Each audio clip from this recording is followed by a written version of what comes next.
Bir kuni Suxo mehmonxonada uyg'onganida kecha u tanishgan qiz o'sha mehmonxonasini basseynida halok bo'lganini ko'rib qoladi va shokda bo'lib qoladi, chunki u hech narsani eslay olmasdi. Bugun biz sizlar bilan maza qilib yig'laydigan melodrama janridagi serial ko'ramiz. Suxo ismli bu yigit W Group korporatsiyasining merosxo'ri edi. U juda ham injiq, o'zidan boshqa hech kim yaxshi ko'rmaydigan va o'zidan boshqa hech kimni odam o'rnida ko'rmaydigan yigit edi. Va uni unashtirilgan qizi ham bor edi. U qizning ismi esa Incha edi. Incham Tian Groupni merosxo'ri bo'lganligi uchun bu ikkalasini ota-onasi unashtirib qo'yishadi. Va bir kuni Suxo har doimgidek ishga ketayotganda parkovkada bir qizni uchratadi. Jokon juda ham aqlli, odobli, mehnatkash qiz edi va u Fransiyaga powerlik yo'nalishi bo'yicha o'qishni juda ham orzu qilardi va shu kunlarda unga bir taklif tushadi. 1-2 oydan keyin u Fransiyaga ketish kerak edi. O'shanda bu merosxo'r yigit qizni ko'rib, zerikkanidan har xil bahonalar to'qib, uni ustidan qul boshlaydi va qizni tiz cho'ktiradi. Ularning birinchi uchrashuvi esa shu tarzda bo'lib o'tadi.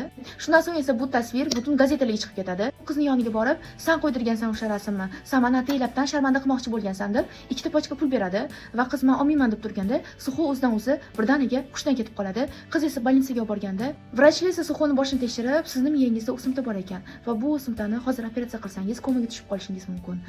Kimyoterapiya qilib, ozgina umringizni uzoq qilishingiz mumkin, lekin umringiz atiga 6 oy qoldi" deydi. Bu serial davomida agar siz nafratdan sevgigacha bo'lgan janrlarni yoqtirsangiz, обязательно ko'ringlar. Aytgancha eng sara film, seriallar tahlillari uchun kinoteatr akkauntiga obuna bo'lishingiz esdan chiqmasin. Sizlar bilan Dilbar.